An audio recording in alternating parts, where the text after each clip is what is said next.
প্রশংসা মাত্র আল্লাহ সুবহানাহু ওয়া তাআলার, যিনি বিশ্বজগতের একমাত্র মালিক, যিনি আমাদেরকে সৃষ্টি করেছেন, আমাদের উপরে তিনি দয়া করে থাকেন, রহম করে থাকেন। তিনি প্রতিনিয়ত আমাদের অসংখ্য পাপকে তার পক্ষ থেকে ক্ষমা করে থাকেন এবং তার অসংখ্য অনুগ্রহের মাঝে তিনি আমাদেরকে বাঁচিয়ে রেখেছেন। তাই আমরা আল্লাহ সুবহানাহু ওয়া তাআলার প্রশংসা করি, আমরা বলি আলহামদুলিল্লাহ। সালাতু ওয়াস সালাম প্রিয় নবী মুহাম্মদুর রাসূলুল্লাহ সাল্লাল্লাহু আলাইহি ওয়াসাল্লামের প্রতি, যার মাধ্যমে আমরা এই পৃথিবীতে কল্যাণকর পথ পেয়েছি, যার মাধ্যমে আমরা সব থেকে শ্রেষ্ঠ ধর্ম এবং সব থেকে শ্রেষ্ঠ কিতাবের অধিকারী হয়েছি, এবং যার মাধ্যমে আমরা বিগত সমস্ত উম্মাহ থেকে সব থেকে বেশি শ্রেষ্ঠত্ব পেয়েছি। আমরা সেই রাসূলের প্রতি সালাত এবং সালাম পাঠ করে আমরা বলি আল্লাহুম্মা সাল্লি ওয়া সাল্লিম ওয়া বারিক আলা নাবিয়িকা মুহাম্মদ। আজকের এই মসজিদের মাসিক হালাকাতে আমাদেরকে এখানে আহ্বান জানানো হয়েছে, তাই আমরা এই কর্তৃপক্ষকে এবং মূল দায়িত্ব যিনি আছেন এবং আপনাদেরকে আল্লাহ সুবহানাহু ওয়া তাআলার কাছে দোয়া করি, আল্লাহ যেন আমাদের প্রত্যেককে উত্তম জাযায়ে খায়ের দান করেন, আমিন। দিনের অনেক বড় একটা কল্যাণকর পথ এটাই যে মানুষ দিনের কথা শুনবে এবং শোনাবে। এটা এতটা গুরুত্বপূর্ণ বিষয়, কারণ আল্লাহ সুবহানাহু ওয়া তাআলা হলেন আমাদের স্রষ্টা, আর আল্লাহ সুবহানাহু ওয়া তাআলা তিনি ভালো করে জানেন যে আমাদের দেহের মধ্যে যে অন্তরটা দিয়ে দেওয়া হয়েছে, এই অন্তরের আসল রূপ কি, কিভাবে এটা ভালো থাকবে, কিভাবে এটা খারাপ হয়ে যায়, এটা কে জানে? যিনি এটাকে সৃষ্টি করেছেন তিনি সবচেয়ে বেশি জানেন। তাই আল্লাহ সুবহানাহু ওয়া তাআলা আমাদের সম্পর্কে সূরা মুলকে একটা আয়াত আপনি পেয়ে যাবেন, যেখানে আল্লাহ বলেছেন আলা ইয়ালামু মান খালাকা ওয়া হুয়া লাতীফুল খাবীর। হ্যাঁ, তুমি ভালো করে শোনো, তিনি কি করে জানবেন না যিনি তোমাকে সৃষ্টি করলেন। তার মানে আপনি যখন একটা আমাদের ক্ষমতার আন্ডারে বলি, এই সমস্ত ডিভাইসগুলো যারা বানিয়েছে, যে কোম্পানির পক্ষ থেকে বানিয়েছে, যে ইঞ্জিনিয়াররা এটাকে ডিজাইন করেছে এবং এটাতে কোথায় কি কাজ, কতটুকু ধারণ ক্ষমতা আছে, এটা যিনি সেট আপ করেছে, সে যখন আপনার সাথে আমার সাথে কথা বলবে, তখন এটার সম্পর্কে কে ভালো জানবে? যিনি এটাকে করেছে, তাই না? তো উনি নিজেই যখন বলে দিচ্ছেন যে তোমাকে এটাকে এইভাবে ব্যবহার করতে হবে, তাহলে এটা ভালো থাকবে, আনালে খারাপ হয়ে যাবে। তাহলে আমাদের বডি, এমনকি সব কিছু যেহেতু আল্লাহ সুবহানাহু ওয়া তাআলা সৃষ্টি করেছেন, তখন সেই আল্লাহ নিজেই বলেছেন যে এই অন্তরটা তোমাকে দেওয়া হয়েছে, এটা এমন একটা গোশতের টুকরা, এটা তোমার অস্তিত্বকে টিকিয়ে রাখবে, আর না হয় তোমার অস্তিত্বকে এটাকে ধ্বংস করে দেবে। এটাই তোমাকে হয় জান্নাতের দিকে নিয়ে যাবে, না হয় জাহান্নামের দিকে নিয়ে যাবে। এটাই এমন একটা বস্তু যেটা তোমাকে আল্লাহর কাছে প্রিয় পাত্র করবে, অথবা তোমাকে আল্লাহর কাছে ঘৃণিত করে দেবে।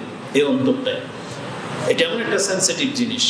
তাই আল্লাহ সুবহানাহু ওয়া তাআলা তিনি এটা শপথ করে বলেছেন, ওয়া নাফসি ওয়া মা সাওয়াহা, শপথ এই অন্তরের এবং যিনি এটাকে প্রস্তুত করেছেন।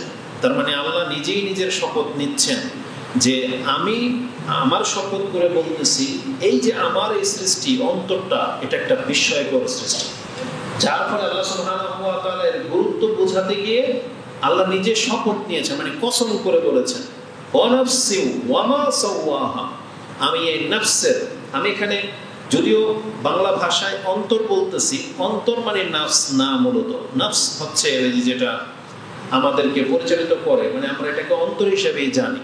কলিজা আর অন্তর কিন্তু আলাদা জিনিস। এই কলিজাটার ভিতরে, হৃৎপিণ্ডটার ভিতরেই কিন্তু আমাদের দেহটা চলতেছে, রক্তের যে পাম্প, এটা কিন্তু এখান থেকে হয়।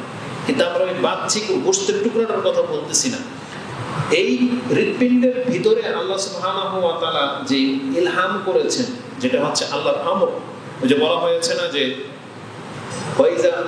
ওয়ায়াসআলুনাকা আনির রূহ, তারা আপনাকে রূহ সম্পর্কে জিজ্ঞেস করে। এটা হচ্ছে মিন আমরিল্লাহ, আল্লাহ সুবহানাহু ওয়া তাআলার একটা আদেশ হচ্ছে রূহ, যেটা আপনি বনি ইসরাঈলের 84 কি 85 নম্বর আয়াতে পেয়ে যাবেন। তো আল্লাহ সুবহানাহু ওয়া তাআলা নিজেই বলতেছেন, এই যে আমার যে সৃষ্টি তোমাকে পরিচালনা করতেছে রূহ, এটা একটা বিস্ময়কর জিনিস। এটা তোমাকে যে আত্মাটা দিয়ে দেওয়া হয়েছে, যে অন্তর তোমাকে পরিচালিত করে, যে আমরা বলি না যে অন্তর খারাপ, এই অন্তর খারাপ বলতে আমরা কি বোঝাতে চাচ্ছি? ওই ভিতরের গোশতের টুকরা, নাকি এই মানুষের মতো আরেকটা মানুষ ভিতরে আছে, যেই মানুষটা হয় ভালো না হয় খারাপ? ওই ভিতরের মানুষটা ভালো নাকি মন্দ, এটা কিভাবে প্রকাশ পায়? এই বাহ্যিক মানুষ দিয়ে প্রকাশ পায়। আমার মুখের ভাষা যদি ভালো হয় তখন আপনি বলবেন লোকটা ভালো, আমার মুখের ভাষা যদি খারাপ হয় তখন বলবেন লোকটা খারাপ। কেন? তার মুখের ভাষা ভালো না, তার ব্যবহার ভালো না, তারপরে তার চরিত্র খারাপ। কিন্তু আমরা বাহ্যিক আমাদের বডি দিয়ে খারাপ কাজ করি বিদায় ওই ভিতরের মানুষটা প্রকাশ পায়। ভিতরের মানুষটা কোনটা? যেটা মরে গেলে চলে যায়। দেহ তো পড়ে থাকবে, দেহ যখন কি থাকবে? পড়ে থাকবে। এক একটা সূক্ষ্ম কথা বলে দিই, মানুষ যখন মরে যায় আমরা সবাই জানি যে মরে যাওয়া ব্যক্তি সম্পর্কে ভালো ছাড়া মন্দ বলা যায় না। জানেন কি না? যখন একটা মানুষ লাশ পড়ে থাকবে দেখবেন এই লাশ সম্পর্কে কেউ কোনো বাজে মন্তব্য করবে না, তাই না? ইসলাম। তাহলে এই মানুষটা মূলত ভালো, কিন্তু এতদিন সে বেঁচে যখন ছিল তখন যে খারাপ বলতেন, তার মানে কাকে খারাপ বলতেন? এই লাশটাকে। এই লাশের ভিতরে যে মানুষটা ছিল ওটাকে খারাপ বলতেন। এটা যখন আল্লাহ উঠিয়ে নিয়েছেন, আত্মা যখন চলে গেছে, এখন আপনি বলতেছেন একে এখন খারাপ বলা যাবে না, তার মানে এখন খারাপ বলা যাবে না। এটা হচ্ছে আমাদের ইসলাম, মানে ভদ্রতা। কিন্তু মূলত পরোক্ষ করে দেখেন এই বডিটার আসলে কোনো দোষ নাই। এই বডিটাকে যেই মানুষটায় পরিচালনা করতেছে ওটা হলো ভালো, ওটা হলো মন্দ। এখন ওটা ভালো হলে আমার হাত, চোখ, পা সব ভালো কাজ করবে, ওটা খারাপ হলে আমার মুখ, হাত, পা, চোখ সব খারাপ কাজে লিপ্ত হবে। ওই মানুষটার কথা বলতেছে আল্লাহ, বলতেছে ওনাফসিন ওয়া মা সাওয়াহা ফাআলহামাহা ফুজুরাহা ওয়া তাকওয়াহা। আল্লাহ বলেছেন এই মানুষটা খারাপ হওয়ার ক্ষমতাও রাখে, আবার ভালো হওয়ার ক্ষমতাও রাখে। তো যেই আল্লাহ এই নাফসকে সৃষ্টি করেছেন এবং নাফস সম্পর্কে সব থেকে ভালো জানেন, সেই আল্লাহ আমাদেরকে জানিয়েছেন যে এটা এই পথে চললে ভালো থাকবে, এই পথে না চললে এটা খারাপ হয়ে যাবে।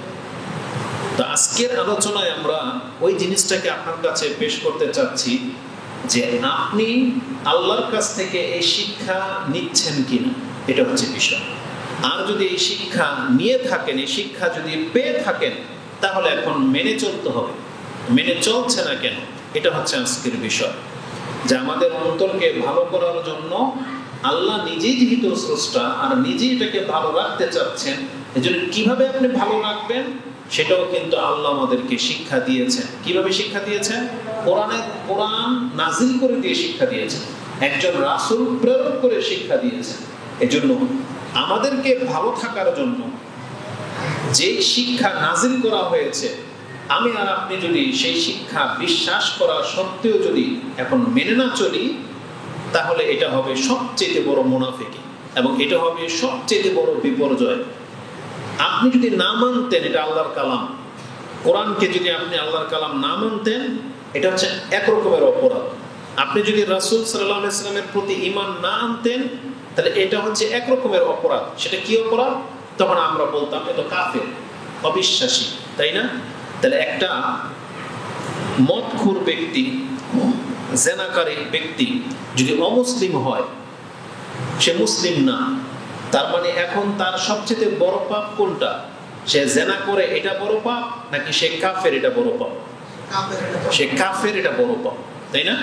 তার মানে তখন এই ব্যক্তির ওই জেনা, চুরি, মদ খাওয়া, হত্যা করা, এটাকে আর বড় করে দেখা হবে না। কেন? ও যদি হত্যাকারী নাও হতো, ও যদি চোর নাও হতো, ও যদি জেনা নাও করতো, তারপরে ওর রেজাল্ট কি? জাহান্নাম। ওর রেজাল্ট কি? জাহান্নাম। ও শাস্তি পাবে। কেন? কারণ সবচেয়ে বড় পাপে লিপ্ত। তাহলে যেই ব্যক্তি আল্লাহর কালামকে মানেনি, ধরেন এটা মসজিদ, যেই ব্যক্তি মানে না, তাহলে ওর এখানে ঢোকা না ঢোকা প্রশ্ন আসবে না, কারণ ও তো এটা মসজিদই মানে না। তাই না? এখন যে ব্যক্তি কোরআন মানে না, কেন মানলো না এই কথাই আসবে না, কারণ ও তো এটা যে আল্লাহর কালাম এটা মানেই, এটার প্রতি ঈমান আনেনি।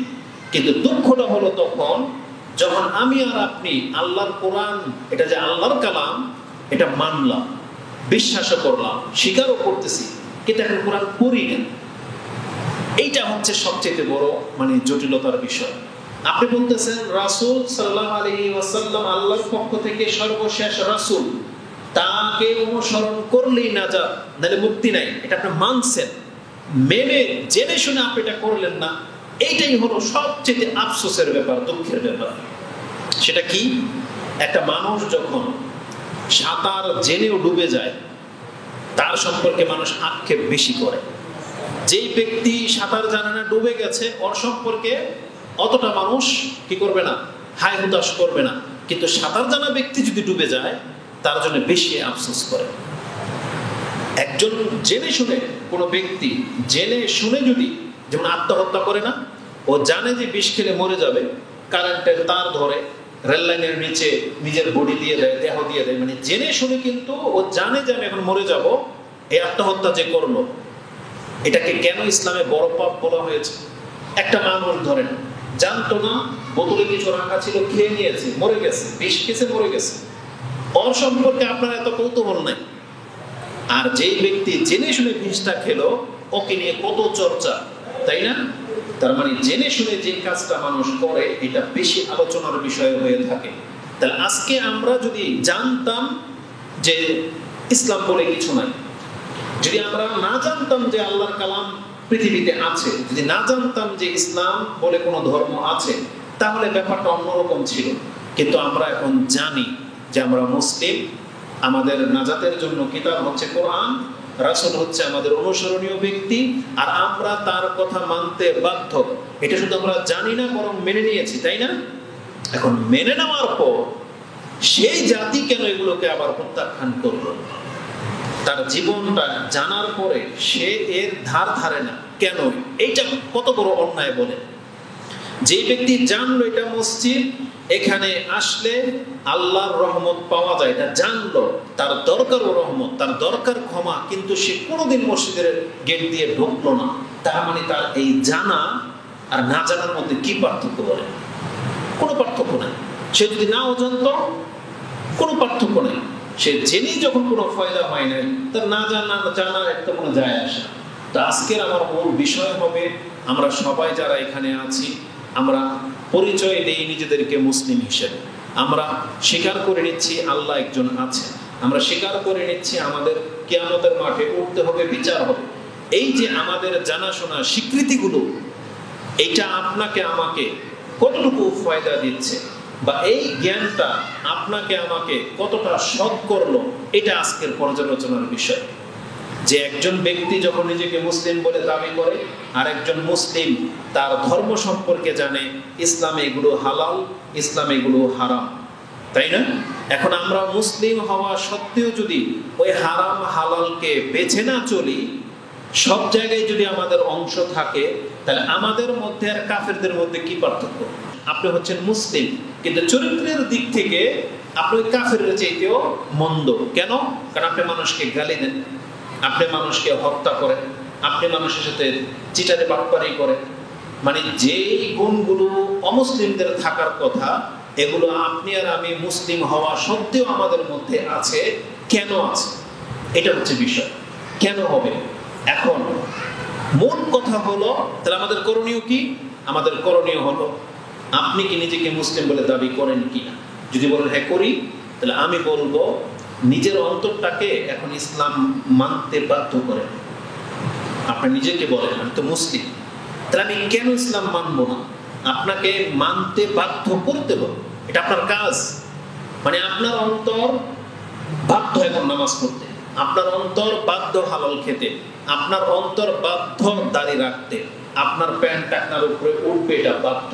আজান হয়ে গেছে, ব্যবসা বাণিজ্য কাজ কাম সব বন্ধ, এটা বাধ্য আপনি। কেন? কারণ আপনি মুসলিম। এই যে আমরা যে আমাদের অন্তরটাকে লাগামহীন ছেড়ে দিয়েছি, এটা হলো আমাদের সবচেয়ে বড় ক্ষতির কারণ। যেই জিনিসটা আমাদেরকে এইভাবে কেউ বুঝায় না বা বলে না, এজন্য এই ধরনের আলোচনা সভাগুলো অত্যন্ত জরুরি। কেন? যাতে করে যখনই আপনি আল্লাহর কালামগুলো শুনবেন, আপনার রাসূলের দিক নির্দেশনা শুনবেন, আমি নিশ্চিত ইনশাআল্লাহ গতকালের চেয়ে আজকের এখান থেকে যাওয়ার পরে আজকের রাত আপনার অনেক কিছু মনে হবে যে আমি ভুল করেছি, অনেক মনে হবে যে আমি একটু নামাজ পড়ি, মনে হবে যে না আমার ভালো হয়ে যাওয়া উচিত। কিন্তু এই সময়টা বেশিক্ষণ টিকবে না। আবার কালকে দুনিয়াতে যখন মিশে যাবেন তখন এই যে আজকে যা শুনলেন ভুলে গেলেন। সেটা কেন? বাস্তব উদাহরণ হচ্ছে, আপনি আপনার খুব কাছের ব্যক্তিকে যেদিন মারা যেতে দেখেছেন, তাকে যেদিন জানাজা নিয়ে গিয়েছিলেন, কবর দিয়েছিলেন, ও থেকে 1 সপ্তাহ পর্যন্ত আপনার অন্তরটা যেমন ছিল, আপনি কিন্তু এখন তাকে ভুলে গেছেন। যেই দুর্ঘটনায় সে মরেছে ওই জায়গায় আপনিও ছিলেন, যেই নৌকাডুবিতে সে মরেছে ওই নৌকাতে আপনিও ছিলেন, যেই জায়গায় আগুন লেগে সে মরেছে সেই জায়গায় আপনারও দোকান ছিল কিন্তু আপনি বেঁচে গেছেন। যে করোনাতে সে মরেছে ওই করোনা কিন্তু আমরাও পার করেছি, করি নাই? ওই অবস্থাতে আমাদের অন্তর যেটা ছিল, এই যে করোনা চলে যাওয়ার পরে আমরা কিন্তু সেগুলো সব ভুলে গেছি। পৃথিবীর একটা এমন দৃষ্টান্ত রেখে গেছে এই করোনা, যে নিজের মা, নিজের সন্তান, নিজের ভাই দাবড়িয়ে মরে যাচ্ছে, সে বাঁচার জন্য তাকে ধরে নেয়, তাই না? আল্লাহ সুবহানাহু ওয়া তাআলা কিন্তু এটা একটা মানে কিয়ামতের একটা মঞ্জর আপনার সামনে তুলে ধরেছে। আল্লাহ যে বলেছেন ইয়াউমা ইয়াফিরুল মারউ মিন আখি, সেই দিন ভাই তার ভাইয়ের কাছে আসবে না, উম্মিহি ওয়া আবি, তার মা তার বাবা তার কাছে আসবে না, ওয়া সাহিবাতিহি ওয়া বানি, তার স্ত্রী এবং তার সন্তানরা আসবে না। আল্লাহ সুবহানাহু ওয়া তাআলার এই কথাটা, এটা কতভাবে মানুষের চরিত্রের সাথে ফিট হবে এই একটু নজির আল্লাহ দেখিয়ে দিয়েছে। যে নিজেকে বাঁচানোর জন্য সে ডাক্তারদের চরিত্র দেখেছেন। ডাক্তার কি করেছে? গ্লাভস পরেছে, হেলমেট পরেছে, মাস্ক লাগিয়েছে, তারপরে পর্দা দিয়েছে প্লাস্টিক, রোগী পর্দার ওই পারে গ্লাস দিয়েছে, প্লাস্টিকের পর্দা দিয়েছে, রোগী ওই পারে প্লাস্টিক, মাস্ক, তারপর আবার গ্লাসের কভার, আবার গ্লাস, ওখান থেকে ডাক্তার ট্রিটমেন্ট করেছে। তাহলে একজন চিকিৎসক যে একটা রোগীকে চিকিৎসা দেবে, সে পর্যন্ত রোগীকে সাহস পাচ্ছে না তার পালসটা একটু ধরে দেখি। সুবহানাল্লাহ। অথচ এটা সত্য ছিল না, এটা অপপ্রচার ছিল, সত্য ছিল না। তাহলে এটা যদি হয় পৃথিবীর অবস্থা, আর যখন আল্লাহ সুবহানাহু ওয়া তাআলা বলেছেন যখন জাহান্নাম তার সামনে তুলে নিয়ে আসা হবে, ওয়াউজলিফাতিল জান্নাতু লিল মুত্তাকিনা গায়রা বাঈদ, এবং বলা হয়েছে মুত্তাকিদের কাছে জান্নাতকে পেশ করা হবে, আর সেটা বেশি দূরে থাকবে না, একেবারে চোখের সামনে জান্নাত দেখতে পাবে। আর জাহান্নামকে একবারে গর্জন তোড়সুরের সাথে দেখতে পাবে, কলিজা অন্তরের সাথে আর থাকবে না। আল্লাহ সুবহানাহু ওয়া তাআলা বলেছেন সেই দিন, যেদিন আল্লাহ বলবে আদম আলাইহিস সালামকে যে তুমি তোমার সন্তানদের মধ্য থেকে 999 জনকে জাহান্নামের দিকে পৃথক করে দাও। আল্লাহ সুবহানাহু ওয়া তাআলা বলেছেন সেই দিন প্রত্যেক যুবক বৃদ্ধ হয়ে যাবে, মানুষের চুল পেকে যায় টেনশনে। এই কথাটা আল্লাহ এইভাবে বলেছেন। দেখবেন যে অল্প বয়সে যাদের চুল পেকে যায় তখন মানুষ বলে যে ও এত তাড়াতাড়ি বুড়ো হয়ে গেছে, তখন বলে টেনশন। ডাক্তার নিজেরা বলে যে অতিরিক্ত টেনশনের কারণে তার চুল দাড়ি পেকে গেছে। আল্লাহ এই কথাটাই বলেছেন। এটা তো আপনার ঘটে 30 বছরে, 20 বছরে, তাই না? আল্লাহ বলেছেন সেটা মুহূর্তের মধ্যে ঘটবে। যখন এই ডিক্লেয়ার হয়ে যাবে যে এই এত বড় একটা অংশ জাহান্নামী, তখন প্রত্যেক ব্যক্তির টেনশন কি জিনিস, ভয় কি জিনিস, ওই দিন সে বুঝতে পারবে যে ওই বিচারের মুহূর্তের মধ্যে তার চুল দাড়ি সব সাদা হয়ে যাবে। মানে একজন বয়স্ক লোক যত ক্ষীণ হয়ে যায়, দুর্বল হয়ে যায়, এমন হয়ে যাবে তার গায়ের কোনো শক্তি থাকবে না। যদিও সেই জায়গার সময়টা বলা হয়েছে একদিন মানে 50,000 বছর, পৃথিবীর 500 বছর, তো 500 বছর বা আরেকটা বর্ণায় 50,000 বছরের কথা আছে। 500 বছর যদি ধরে নিই আমরা, আপনি কি মনে করেন একটা বিচারের মুহূর্ত 50 বা 500 বছর, এটা অনেক বড় একটা ব্যাপার। তো আমরা আজকে এই বক্তব্যের মাধ্যমে যে জিনিসটা বলতে চাচ্ছি সেটা হলো, আমরা যেহেতু মুসলিম, আমাদের অন্তর ইসলাম পালন করতে চায় না, আমাদেরকে বাধ্য করতে হবে। এর জন্য আল্লাহ কি করেছেন? বিধান নাজিল করেছেন যে মুসলিম হওয়া সত্ত্বেও যে ব্যক্তি চুরি করবে তার হাতটাকে কেটে নাও। মুসলিম হওয়া সত্ত্বেও কেউ যদি কাউকে হত্যা করে বিনা কারণে, তাহলে তাকেও হত্যা করে কিসাস নিয়ে নাও। তার চোখ উঠিয়ে ফেললে তার চোখটাও উঠিয়ে ফেলো। এভাবে আল্লাহ সুবহানাহু ওয়া তাআলা বাধ্য করেছেন যে মুসলিম হওয়া সত্ত্বেও যদি সে আল্লাহর বিধান মানতে যদি নারাজ হয়, আল্লাহর বিধান মানতে যদি সে অপারগ হয় বা তার অন্তরকে যদি বাধ্য করে না, তাহলে সরকারকে বলেছেন তাহলে তুমি এখন শাসনের ব্যবস্থা করো। সে মুসলিম হওয়া সত্ত্বেও যখন মানলো না, তাহলে তোমার রাষ্ট্রে থাকলে ওকে বাধ্য করে মানাও। এটা হচ্ছে ইসলাম। আর আপনি যদি মুসলিম হইতে না চান, মুসলিম এরিয়াতে থাকতে না চান, তাহলে বলছে তুমি এরিয়া ছেড়ে দাও, তুমি গিয়ে তোমার রাষ্ট্রে স্বাধীন। কিন্তু মুসলিমদেরকে আল্লাহ কখনোই স্বাধীনভাবে ছাড়েনি, এই সেন্সে যে মুসলিম মানে হলো তাকে আল্লাহর হুদুদের মধ্যে থাকতে হবে। হুদুদুল্লাহ বলে একটা শব্দ আছে, আপনি জেনে নেন। আল্লাহর হুদুদ মানে আল্লাহর বর্ডার। কোনো মুসলিম কখনো এই আল্লাহর বর্ডার থেকে বাইরে যেতে পারে না। বহু মানুষই আমরা আল্লাহর বর্ডারের বাইরে চলে গেছি, যদিও আমরা নিজেদেরকে কাফের মনে করি না, তবে জেনে নেন আল্লাহর নজরে কিন্তু তারা ঠিকই কাফের। আল্লাহর নজরে তারা মুসলিমের ঘরের সন্তান বটে, কিন্তু আমরা মুনাফিক হয়ে বসে আছি, আমরা শিরিক করে বসে আছি। কবে যে আমরা হুদুদে হারাম বা আল্লাহর বর্ডারের বাইরে চলে গেছি, এটা অধিকাংশ মুসলিমরা কোনোদিন খেয়ালই করে দেখেনি। এটা কত গুরুত্বপূর্ণ বিষয়, যেখানে আল্লাহ সুবহানাহু ওয়া তাআলা সূরা ইউসুফে আমাদেরকে জানিয়েছেন, ওয়া মা ইউমিনু আকসারুহুম বিল্লাহি ইল্লা ওয়া হুম মুশরিকুন। যারা পৃথিবীতে ইসলাম আসার আগে তারা ইব্রাহিমের ধর্মের দাবিদার ছিল, তাদের অধিকাংশরা আল্লাহর প্রতি ঈমান আনার দাবি করত, অথচ আল্লাহ বলছেন এরা অধিকাংশটাই হচ্ছে মুশরিক। তাহলে আল্লাহ সুবহানাহু ওয়া তাআলা ওই আয়াতটা মক্কার মুশরিকদেরকে উদ্দেশ্য করে বলেছিলেন, কিন্তু আল্লাহ যখন কোনো আয়াত বা কোনো হাদিস যখন পৃথিবীতে আমাদের জন্য রেখে দেওয়া হয়েছে, সেটা শুধু ওই কালের জন্য না, এটা কিয়ামত পর্যন্ত বহাল থাকবে। এই জন্য পুরো পৃথিবীর মানুষকে এখন ভেবে দেখা উচিত, ভয় পাওয়া উচিত।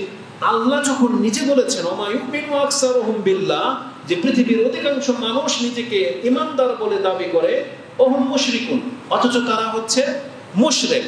আর এই ফতোয়া কে লাগিয়েছে? আল্লাহ সুবহানাহু ওয়া তাআলা নিজে, যিনি মানুষকে জানেন, যিনি বিচার করবেন কিয়ামতের মাঠে, এবং যিনি নীতিমালা বানিয়েছেন যে এই নীতিতে সে মুসলিম, এই নীতিতে না হলে সে মুসলিম না। সে আল্লাহ নিজে যখন বলেছে যে অধিকাংশ মানুষ মুখে তো দাবি করবে আমি ঈমানদার, কিন্তু সে মুশরিক। এখন আমাদের মধ্যে আমরা মুসলিমরা কেন এটা নিয়ে চিন্তা করি না যে আমি কি এর মধ্যে আছি কিনা? ওমর রাদিয়াল্লাহু তাআলা আনহু তিনিও তো ঈমানদার। তিনি ভয় পাইতেন যে যখন হুযায়ফা রাদিয়াল্লাহু তাআলা আনহু বলেছেন আমার কাছে মুনাফিকের লিস্ট আছে, তখন ওমর রাদিয়াল্লাহু তাআলা আনহু এত উচ্চ মানের মুমিন হওয়া সত্ত্বেও তিনি ভয় পাইতেন, আল্লাহ না করুক যদি আমার নাম ওই লিস্টের মধ্যে থেকে গিয়ে থাকে। তিনি হুযায়ফা রাদিয়াল্লাহু তাআলা আনহুকে জিজ্ঞেস করেছেন, হুযায়ফা তুমি মুনাফিকদের যাদেরকে চিনো, তোমাকে নাম ধরে রাসূল যেই নামগুলো বলেছে ওর মধ্যে আমি ওমরের নাম আছে কিনা? ভয় পাইতেন। কিন্তু আমরা কেন ভয় পাই? বরং একটু আগে আমাদের ভাই বলে গেলেন, বেনামাজেও নিজেকে বড় মুমিন বলে দাবি করে, যে নামাজ পড়ে না তারপর কি বলে যে আমার ঈমান ঠিক আছে। না, এই ধরনের লোক কিন্তু বহু, আমরা জানি, সেটা আপনারা জানেন। আমরা এই যে এখানে আমরা বাইরের কথা বাদ দেন, আমি সহ এখানে আমরা যারা আছি, আমরা কেউ বলতে পারবো না যে আমরা 100% ইসলাম পালন করি। বরং পার্সেন্টেজে হিসাব করলে বর্তমান যুগে আমরা হয়তো 50% ইসলাম পালন করি। ওই 50%কে যদি রাসূলুল্লাহ সাল্লাল্লাহু আলাইহি ওয়াসাল্লামের নীতিমালাতে ফেলা হয়, দেখা যাবে আমরা 5% ইসলাম পালন করি না।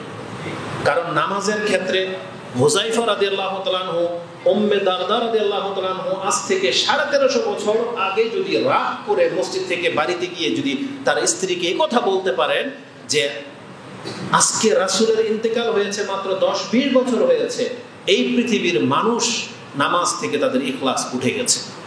যদি এটা 20 বছরের রেজাল্ট হয়, তাহলে 20 বছরের পরে আমরা 1400 বছর পরে পৃথিবীতে এসেছি।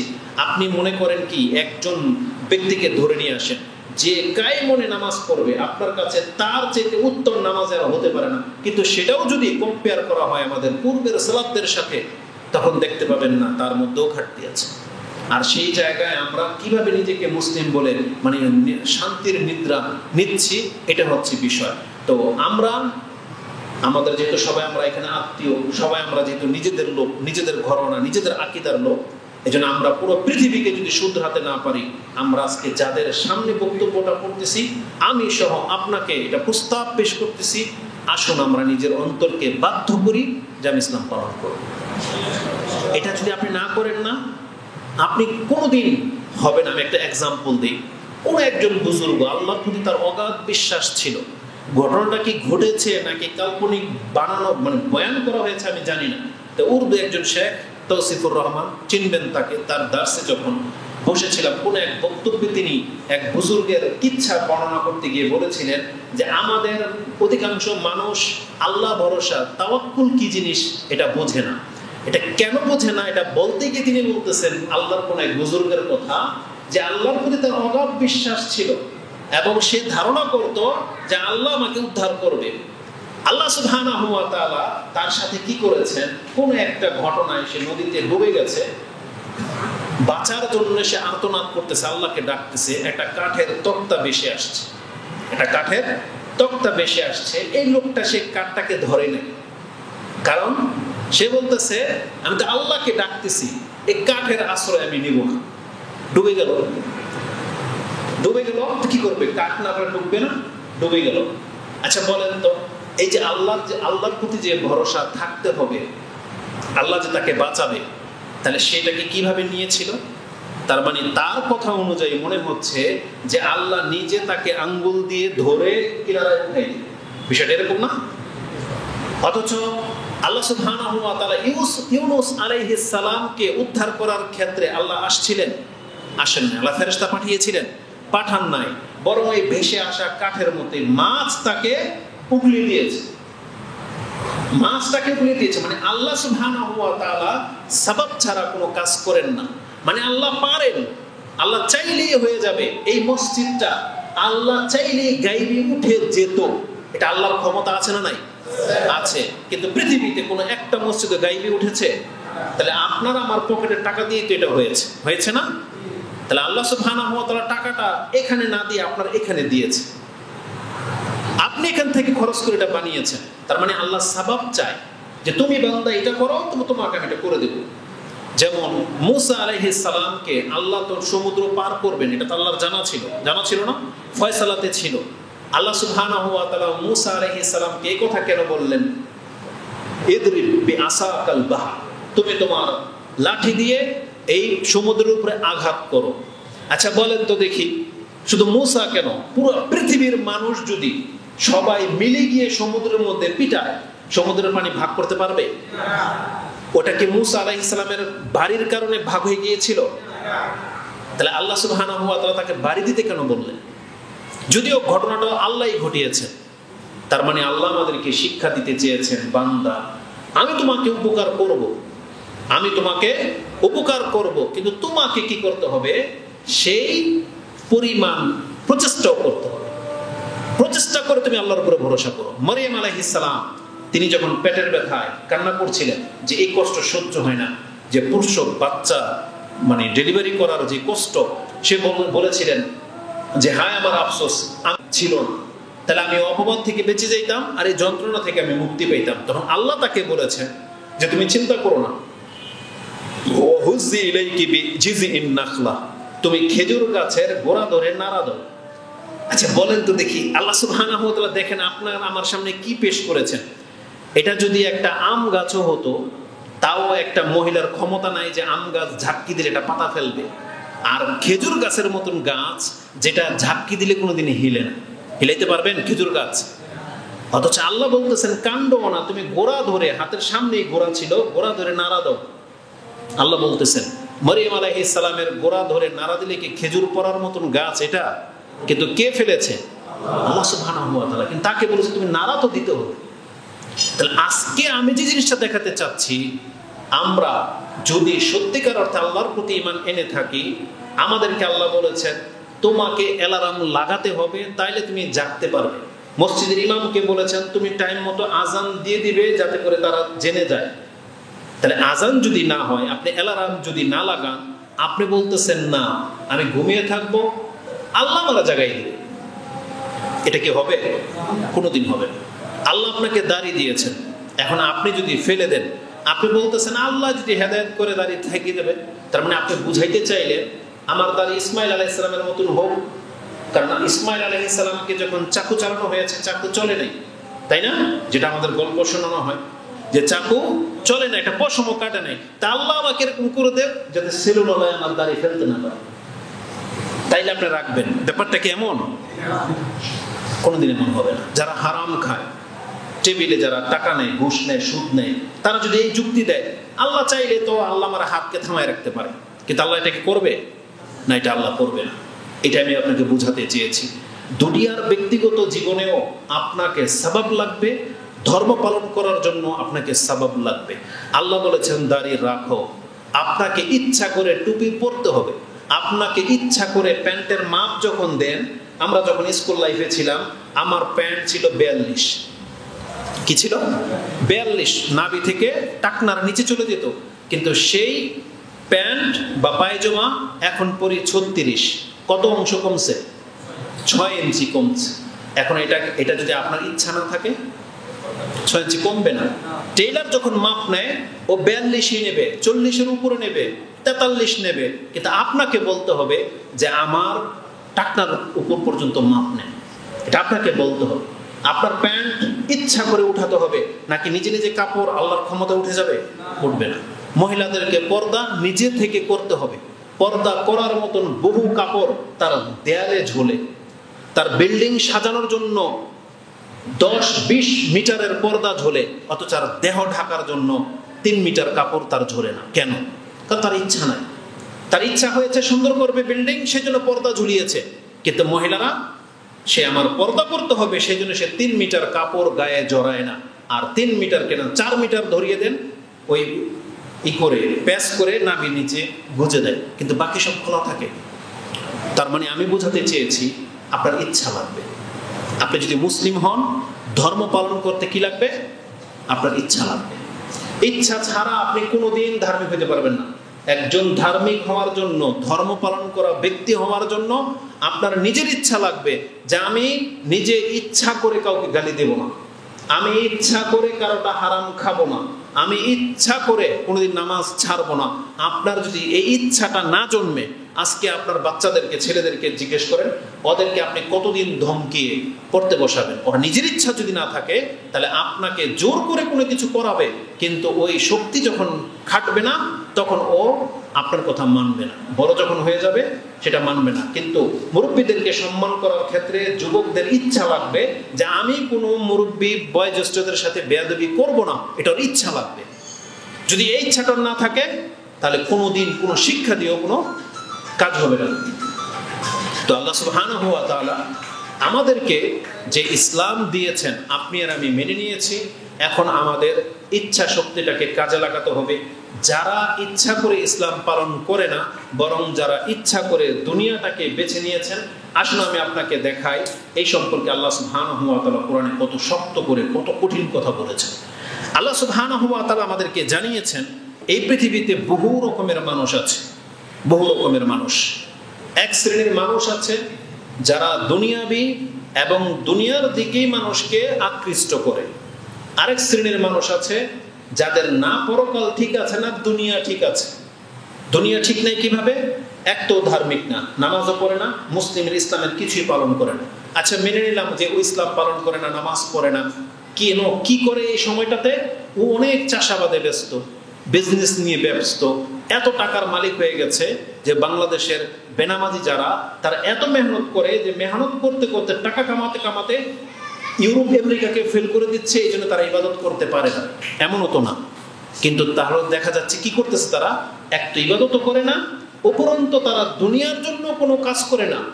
ওই সমস্ত সময় সে ওই গেমস খেলা, লুডো খেলা, ক্যারাম বোর্ড খেলা, ক্রিকেট খেলা বা খেলা দেখা, মাছ ধরা, রাস্তাঘাটে বসে থাকা, পার্কের মধ্যে খামা খায়ে বসে আছে, ঘোরাফেরা, এগুলো তার জীবন।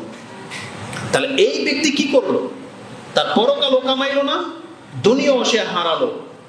এই ধরনের ব্যক্তিদেরকে আল্লাহ সুবহানাহু ওয়া তাআলা কোরআনে পশুর সাথে তুলনা করেছে। এরা হলো পশু তুল্য। যে আয়াতগুলো আপনারা জানেন, যেটা সূরা আরাফের 179 নম্বর আয়াতে আছে, যে তারা বালহুম আদাল, পশুর চাইতেও নিকৃষ্ট। আমি ওই আয়াতের দিকে যাচ্ছি না, আরেকটা আয়াত আমি আপনার কাছে পেশ করি। কোরআনে অসংখ্য আয়াত আছে এইভাবে, যেমন এক শ্রেণীর মানুষ সম্পর্কে আল্লাহ সুবহানাহু ওয়া তাআলা কোরআনের বহু আয়াতে বলেছেন যে তাদেরকে আপনি দাওয়াত দেন আর না দেন, সতর্ক করেন আর না করেন, তারা কোনোদিন ইসলাম গ্রহণ করবে না। তেমনি একটা আয়াত সূরা বাকারার শুরুতে আছে যে ইন্নাল্লাযীনা কাফারু সাওয়াউন আলাইহিম আআনজারতাহুম আম লাম তুনজিরহুম লা ইউমিনুন। বহু কাফের আছে যাদেরকে আপনি সতর্ক করেন বা নাই বা করেন, কোনোদিন ইসলাম গ্রহণ করবে না। আর আল্লাহ তার প্রমাণ করে দিয়েছেন। যেমন ফেরাউন যখন পৃথিবীতে সৃষ্টি হয়, এটা আল্লাহ ভালো করেই জানেন এটা এমন একটা আত্মা, বদ আত্মা, ওকে যদি একজন না দুইজন রাসূলও পাঠায় তাও ইসলাম গ্রহণ করবে না। আর আল্লাহর এই ফয়সালাটাকে প্রমাণ করার জন্যই ফেরাউনকে পৃথিবীতে পাঠানো হয়েছে, এবং মূসা হারুন আলাইহিস সালামকে এই পৃথিবীতে তাকে দাওয়াত দেওয়ার জন্য পাঠানো হয়েছিল। এবং একজন ব্যক্তির সাথে যত উত্তম আচরণ করা লাগে, মূসা আলাইহিস সালাম এবং হারুন আলাইহিস সালাম তারা সেই উত্তম আচরণ নিয়ে দাওয়াত দিয়েছিল। আমাদের মতন কোনো জাহেল যায়নি, আমাদের মতো বদমেজাজি কেউ যায়নি, বরং মূসা আলাইহিস সালাম, হারুন আলাইহিস সালাম তারা অত্যন্ত ভদ্রতার সাথে ফেরাউনকে দাওয়াত দিয়েছিলেন। কারণ আল্লাহ নিজে বলেছেন ইযহাবা ইলা ফিরআউনা ইন্নাহু তাগা ফাকুলা লাহু কাওলান লাইয়িনান, এবং তোমরা উভয়ে গিয়ে মূসা হারুন তোমরা উভয়ে ফেরাউনের সাথে এখন নরম ভাষায় কথা বলবা। এই আমাদের দেশে যেটা হয় যে হাসিনা এখন এই আমলিক নেত্রী নাই, এই জন্য হাসিনার 14 গোষ্ঠী পর্যন্ত গালাগালি করা হচ্ছে। যেই ক্ষমতার লোক থাকবে না তার একবারে সমস্ত উদ্ঘাটন করে ছাড়ে, নাম ধরে ধরে, এবং তার বংশ গালি দিয়ে পর্যন্ত কথা বলে, তাই না? কিন্তু এটা ইসলামের আদর্শ না। বরং মূসা এবং হারুন আলাইহিস সালামকে ফেরাউনের কাছে গিয়ে বলে নাই তুমি স্বৈরাচার হয়ে গেছো, তুমি জালেম, উমুক তুমুক, এটা বলে নেই। বরং নম্র ভাষায় বলেছেন যে তুমি কি পবিত্র হতে চাও, এভাবে বলেছেন।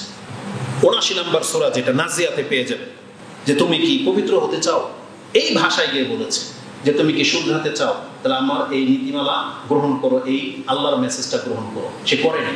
তার মানে আমি বোঝাতে চেয়েছি যারা হেদায়েত গ্রহণ করবে না তারা করবে না।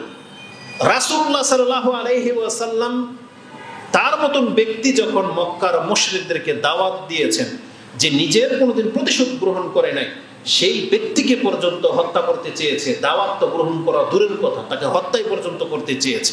সেই ক্ষেত্রে আমাদের এই বক্তব্য আপনার ঈমান একবারে ফেরেশতা তুল্য হয়ে যাবে সেটা আমরা মনে করি না। কিন্তু আমরা যারা মুসলিম, রাসূলকে না দেখে ইসলাম গ্রহণ করেছি, তাহলে মানে আমাদের অন্তর ওদের মতো না, তাই না? আমাদের অন্তর একটু ভিন্ন। তার মানে আমাদের অন্তর কেমন, আমাদেরকে যদি একটু উপদেশ দেওয়া হয় তাতেই অন্তরের মধ্যে অনেক প্রভাব ফেলে।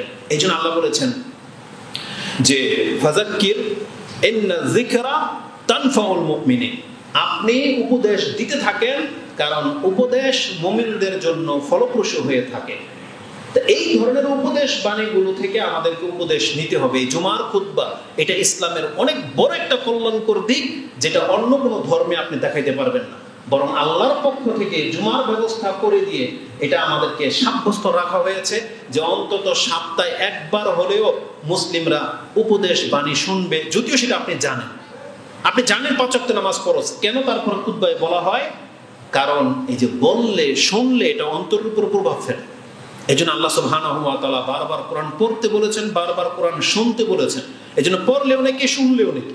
শুধু বলা হয় না যে পড়লে নাকি, বরং কোরআন শুনলেও নাকি। কোরআন পড়লে যেমন রহমত, শুনলে রহমত, যেটা আপনি সূরা আরাফ ৭ নম্বর সূরা ২০৪ এবং ২০৫ নম্বর আয়াতে পেয়ে যাবেন, যে যখন তোমাদেরকে ওইজা কুরিয়াল কোরআন ফাসতামিউ লাহু ওয়া আনসিতু লাআল্লাকুম তুরহামুন, যখন তোমাদের উদ্দেশ্যে কোরআন পাঠ করা হয় তুমি মনোযোগ সহকারে শুনবে এবং চুপ থাকবে, লাআল্লাকুম তুরহামুন, যাতে করে তোমার উপরে রহমত নাজিল করা যেতে পারে। তার মানে যেই ব্যক্তি বসে বসে কোরআন শুনে চুপ থাকে কোরআন পাঠ করার সময়, তাহলে সে যতক্ষণ শুনবে ততক্ষণই তার উপর আল্লাহর রহমত নাজিল হতে থাকবে। কোরআন হচ্ছে এমন একটা ব্যাপার, এই কোরআন আপনার অন্তরকে শুধরাবে। আল্লাহ কি বলেছেন? কোরআন কি শুধু হিদায়াত? আল্লাহ সুবহানাহু ওয়া তাআলা বলেছেন, যেটা আপনি সূরা ইউনূস 10 নম্বর সূরার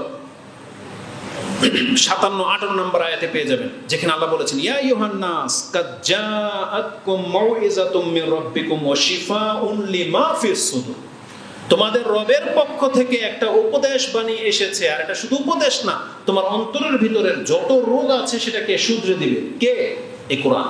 তার মানে আপনি কোরআন নিয়ে বসেন, দেখবেন কোরআন হিংসার বিরুদ্ধে বলেছে, কোরআন লোভকে কমাতে বলেছে, কোরআন অহংকারের বিরুদ্ধে বলেছে, কোরআন হারামের বিরুদ্ধে বলেছে, কোরআন আল্লাহর বান্দা হতে বলেছে। তাহলে কোরআন যদি আপনি পড়েন, আপনার অন্তরের যে খারাপিগুলো আছে সেগুলো কি হয়ে যাবে? আল্লাহ নিজে বলেছেন শিফাউন লিমা ফিস সুদুর। আচ্ছা বলেন তো দেখি, যে প্যানাডল প্যারাসিটামল খেলে আপনার সর্দি কমে না, এটা আপনি খাবেন কোনোদিন? বরং উল্টা, প্যারাসিটামল সাধারণত অনেক সময় কাজ করে না, কিন্তু আমাদের স্বভাব কি? মাথা ব্যথা ঠান্ডা লাগলে আগে কি মাথায় আসে? প্যারাসিটামল। আপনি খাচ্ছেন, কমতেছে না, তারপর আপনি ধৈর্য দেখেন 5 দিনের জায়গায় 10 দিন খাচ্ছেন, তাই না? অথচ আল্লাহ যেখানে বলেছেন যে কোরআন তোমার অন্তরের রোগকে দূর করে দিবে, এটা আপনি জানলেন, আপনি জানেন যে আমার অন্তরে রোগও আছে, কিন্তু আপনি ইচ্ছা করে এই কোরআন থেকে এই শিফা নিচ্ছেন না। কেন? কারণ আপনি নিজেই চাচ্ছেন না যে আমার অন্তরের রোগ দূর হোক। তার মানে আপনি অহংকারী থাকতে চাচ্ছেন। আপনার অন্তরে লোভ আছে, জানতেছেন যে আমার অন্তরে তো লোভ জন্মে যাচ্ছে, আপনি বলছেন কোরআন করবো না, থাক না লোভটা থাক, আমার মধ্যে হিংসা আছে, থাক না হিংসাটা থাক, এটা আপনি চাচ্ছেন। এই জন্য আমি বলতে চাচ্ছি, ইচ্ছাটা অনেক বড় একটা ব্যাপার। আমরা সবাই ধর্মের হালাল হারাম সম্পর্কে সব জানি, প্রত্যেকের দায়িত্ব জানি, কিন্তু আমাদের ইচ্ছাগুলো কাজ করতেছে না যে আমি এমনটাও হবো। রাসূলুল্লাহ সাল্লাল্লাহু আলাইহি ওয়াসাল্লাম উত্তম চরিত্র নিয়ে কথা বলেছেন, কিন্তু আমরা পুরুষরা চাচ্ছি না যে আমি উত্তম চরিত্রের হই। আমার লোভ ওই লোভের দিকেই থেকে গেছে। আমরা যারা হারামখোর, আমাদের ওই হারামের লোভ ছাড়তে পারতেছি না, যেখানে আমাদেরকে বলা হয়েছে যে হারামের টাকায় খাওয়া গোশত রক্ত এগুলো সব জাহান্নামে যাবে। এটা কান তো শুনেছে, কিন্তু আমার অন্তর ইচ্ছা করে সেই পথটাকে আমরা নিচ্ছি না। তা আসুন আমি আপনাকে কয়েকটা আয়াত, এটা হচ্ছে পুরো বক্তব্যের মূল সারসংক্ষেপ বলে দিলাম। আল্লাহ কি বলেছেন কোরআনে? আল্লাহ একটা আয়াত বলেছেন কি, ইন্নাল্লাযীনা কাফারু সাওয়াউন আলাইহিম আনজারতাহুম আম লাম তুনজিরহুম লা ইউমিনুন। আল্লাহ রাসূলকে বলেছেন এই কথা, আপনি যদি তাদেরকে সতর্ক করেন বা নাই করেন সে ঈমান আনবেন। এটা কার চরিত্র? ঈমান যে আনবেন এটা কার চরিত্র? কাফেরদের চরিত্র। আল্লাহ বলেছেন ইন্নাল্লাযীনা কাফারু। তাহলে রাসূলের কথায় যদি কোনো ব্যক্তির চরিত্র চেঞ্জ না হয়, এটা আপনি জেনে নেন এটা কাফেরদের চরিত্র। তাহলে আপনার আমার চরিত্র যদি চেঞ্জ হয়, এটা হবে মুমিনের চরিত্র। কারণ আল্লাহ কি বলেছেন, মুমিনদের কোরআন শুনলে কি হয়? অন্তর নরম হয়। যালা বিযিকরিল্লাহি তাতমাইন্নুল কুলুব। আল্লাহর জিকিরে অন্তর নরম হয়, এটা হচ্ছে মুমিনদের গুণ। কিন্তু যাদেরকে উপদেশ দেওয়া হলেও সে বাম হাতে খাচ্ছিল, তাকে বলা হচ্ছে যে বাম হাতে শয়তান খায়, তার গ্লাস যদি চট করে ডান হাতে না আসে, তারপর আপনি জেনে নেন এই লোক হেদায়েতের উপরে নেই। একটা মুসলিম ভুল করতে পারে, স্বৈরাচার হবে, লোভী হবে, যত রকমের পাপ সে শয়তান তাকে নিয়ে যেতে পারে, কিন্তু যখন তাকে বাধা দিয়ে দেওয়া হবে, একটা লোককে পিটাচ্ছে, এখন আপনি বললেন এই ওকে ছাড়ো, ভয় করো, আল্লাহকে ভয় করো। ও যদি মুসলিম হয়, ও চরম পাপী, কিন্তু মুসলিম যদি হয়, যখন আল্লাহর কথা বলে দিয়েছে, ওর চরিত্র কি করতে হবে? এটাকে ছেড়ে দিতে হবে। যেমন ওই যে পাপী যুবকদের কথা বলা হয়েছে, এক যুবক পাপী ছিল যে তার চাচাতো বোন বা মামাতো চাচাতো বোনকে মানে খারাপ কাজ করতে চেয়েছিল, আর তার চাচাতো বোন অভাবী ছিল, টাকার প্রয়োজন ছিল, বাধ্য হয়ে সে রাজি হয়ে গিয়েছিল, কিন্তু সর্বশেষ চেষ্টাটা সে চালিয়েছে। যখন এখন খারাপ কাজে লিপ্ত হবে তার ভাই, তখন বলেছে ইত্তাকিল্লাহ, তুমি আল্লাহকে ভয় করো। শেষ অস্ত্র প্রয়োগ করেছে। সেই যুবক কি করেছে? সাথে সাথে ওকে ছেড়ে দিয়ে উঠে গেছে। এমনকি ওই টাকা পর্যন্ত রিসিভ করেনি, যে না যেটা দিয়ে ফেলেছি। কিন্তু যখন বলছে আল্লাহকে ভয় করো, তখন সে থেমে গেছে। কিন্তু আজকে আমরা খতিব হওয়ার পরেও, আমরা মুসলিম হওয়া সত্ত্বেও, কিন্তু আল্লাহ সুবহানাহু ওয়া তাআলার ভয় আমাদের মধ্যে আসে না। আজকে পৃথিবীর চিত্র আপনি দেখলে, টাকার কারণে, দোকানের কারণে, সম্পদের কারণে একজন মানুষকে এইভাবে হত্যা করতে পারে। এটা মানে রাসূলুল্লাহ সাল্লাল্লাহু আলাইহি ওয়াসাল্লামের সেই ভবিষ্যৎবাণী বাস্তবায়ন হচ্ছে যে রাসূল বলেছেন কিয়ামতের পূর্বে পৃথিবীর এমন মানুষের চরিত্র হবে যে একে হত্যা করে দিবে। কেন হত্যা করেছে নিজেও জানবে না, ও জানবে না। একজন মানুষ ওকে মারতেছে, কেন মারতেছে ও জানবে না, কেন আমাকে মারা হলো। এমন পর্যায়ে চলে যাবে এই পৃথিবী, আজকে বাংলার জমিনে এই মানুষকে হত্যা করা এরকম ডাল ভাত হয়ে গেছে। আমাদের অন্তর যেখানে একটা তেলাপোকা মারতে ভয় পায়, একটা ইন্দুর যদি ফেসে যায়, আমি আমার চরিত্রকে দেখেছি, চিকা, আমরা চিকা বলি, এই চিকা যখন বক্সের মধ্যে আটকে পড়ে গেছে, একটা ধরেন অ্যাক্সিডেন্টে মরে গেল, বাড়ি দিয়ে মেরে ফেললেন, সেটা আলাদা, কিন্তু একটা জীবিতটাকে যদি আপনাকে বলা হয় তুই মার, দেখবেন আপনার অন্তর কাঁপবে। আমি ওই চিকাকে মারতে গিয়ে যখন দেখেছি চোখ দিয়ে বড় বড় করে তাকায় আছে আর মানে বাঁচার জন্য মানে অনেক বেশি প্রচেষ্টা করতেছে, এটা মারার তৌফিক হয়নি, তখন কষ্ট লেগে গেছে। একটা ধরেন যে কোনো প্রাণী আপনার ক্ষতি করে ফেলেছে, ওটাকে যদি আপনাকে নিজেকে মারতে বলা হয় না, আপনার তখন কষ্ট লাগবে। আর মুসলিম মানুষ মানুষকে এভাবে মারে, আবার মুসলিম, এটা তো আরো বড় ব্যাপার যে একটা মুসলিম কিভাবে একটা মুসলিমকে মারতে পারে, যেখানে আল্লাহ সুবহানাহু ওয়া তাআলা কোরআনে এত কঠিন ধমক দিয়েছেন, যেটা আপনি সূরা নিসার 93 নম্বর আয়াতে দেখে নেন, তাকে 5টা শাস্তির কথা আছে, একে ডাইরেক্ট জাহান্নাম, মরলেই কোনো মুসলিম যদি কোনো মুসলিমকে হত্যা করে তাহলে ও মরলেই জাহান্নাম, এত কোনো ভুল নেই। তারপর আল্লাহ বলেছেন ওর উপর আল্লাহর লানত, ওর আযাবকে বৃদ্ধি করা হবে, স্থায়িত্বের ঘোষণা আছে, এবং আল্লাহর লানত ওর উপরে বলা হয়েছে, গাদিবাল্লাহু আলাইহি, তারপর আল্লাহর লানত বর্ষিত হবে যে ব্যক্তি মানুষকে হত্যা করে মরবে। আর মায়দাতে আছে, যেটা আপনি 32 নম্বরের পরে গিয়ে পেয়ে যাবেন, 30-এর পরে গিয়ে, যে একটা আল্লাহর নিয়ম ছিল যে এমন কোনো ব্যক্তিকে যদি মারা হয়, যেই কাজের জন্য তাকে মারা হয়েছে এটা তার শাস্তি না, মানে এত বড় পাপ সে করেনি, না ফাসাদ সৃষ্টি করেছে আর না হত্যার যোগ্য কোনো কাজ করেছে, এমন ব্যক্তিকে যদি কেউ পিটিয়ে মারে, হতে পারে কোনো চোরকে ইসলামে মারার অধিকার দেয়নি, তাকে পিটিয়ে মেরেই ফেলবেন, এটা অধিকার নাই। কিন্তু যারা একে মারার ক্ষেত্রে অংশ নিয়েছে তাদের প্রত্যেকটা কাল কিয়ামতের মাঠে চরমভাবে ফেসে যাবে। আর চোর না, বরং সে বিল্ডিং এর মালিক, এই দোকানের মালিক, এই জমির মালিক, উপরন্ত আপনি তাকে জুলুম করে এসে হত্যা করে দিচ্ছেন, কিয়ামতের মাঠের জবাবটা কি হবে? আর সবচেয়ে দুঃখজনক ব্যাপার হলো, আমাদের ছোটদেরকে বলা হয় আমরা কেন কিছু বলি না, তবে আমরা কাকে বলবো? আমি ছোট হিসেবে শুধু এতটুকু আফসোস লাগে, আপনি কি জানেন এতটা আফসোস লাগে, আমি খালি এই ধরনের ঘটনা যখন ঘটে তখন নজর চলে যায় ডিফেন্সের লোকদের দিকে, আর্মি, পুলিশ, বিডিআর, তাদের দিকে দৃষ্টিভঙ্গিটা চলে যায়, তখন এত একটা আক্ষেপ লাগে যে বাংলার জমিনে এমন একজন মুসলিম ব্রিগেডিয়ার জেনারেল বা একবার উচ্চ কর্মপদস্থ কি একজন মুসলিম নাই, যেই ব্যক্তি ধরেন ইসলাম না, মানে ইসলাম প্রতিষ্ঠা করবে দরকার নাই, মানে অত লেভেলে তার ঈমান যায় নাই, কিন্তু সে মনুষ্যত্বের দিক থেকে এটা কি তার জাজবা জাগে না যে আমি বাংলার জমিনে যতদিন টিকে আছি আমি একটা বিপ্লব ঘটিয়ে দেখিয়ে দিব, যে বাংলার জমিন থেকে যত দুর্নীতি আছে আর নেশা আছে আর এই সমস্ত চাঁদাবাজ আর লম্পট আছে, হত্যাকারী আছে, তাদের একটাকে আমি ছাড়বো না, চিহ্নিত করে করে এদেরকে আমি ব্রাশ ফায়ার করে ফেলবো। এমন একজন জেনারেল কি বাংলার জমিনে পয়দা হয়নি, না হবে না? আল্লাহ সুবহানাহু ওয়া তাআলার কাছে সেটা করে তামান্না করি। আমরা তো হচ্ছি হুজুর, আমরা তো হচ্ছি শুধুমাত্র ওই মসজিদে নামাজ পড়ার মতন ব্যক্তি, না আমাদের কোনো লিডারশিপ আছে, না আমাদের অনুসারী আছে, আর না আমাদের অস্ত্র ধরার অধিকার আছে, কিন্তু বাংলার জমিনে এমন একজন উচ্চ পদস্থ কর্মকর্তা কি নাই যে এই হালটা ধরতে পারে? আমরা তো আফ্রিকার ইব্রাহিম আরো কার কার ইতিহাস শুনি যে একটা যুবক একটা রাষ্ট্রকে পরিবর্তন করে দিতে পারে, বাংলার জমিনের মুসলমানের ঘরের কোনো সন্তান কেমন জন্মাবে না যে এই হালটাকে ধরতে পারে?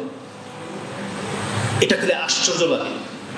নাহলে এইভাবে একের পর এক ঘটনা, মা তার অপরাধের কারণে সন্তানকে মেরে দিচ্ছে, বাবা মেরে দিচ্ছে, সন্তান বাবাকে মেরে দিচ্ছে, এই পর্যায়ে চলে যাচ্ছে জাতি। আপনি কি মনে করেন আর কি আশা করতে পারেন? এই জন্য আমাদের দাওয়াত থাকবে, অন্তত আমাদের কথা যারা শোনেন, আপনারা কেন পরিবর্তন হচ্ছেন না? প্রত্যেকের ইচ্ছা বাড়বে যে আমি মুসলিম হব, আমি ইসলাম পালন করব। কেন আজকে আমরা মুসলমান হওয়া সত্ত্বেও আমরা পুরো পৃথিবীকে এটা দেখাই দিতে পারতেছি না যে আমরা সভ্য জাতি? কেন না?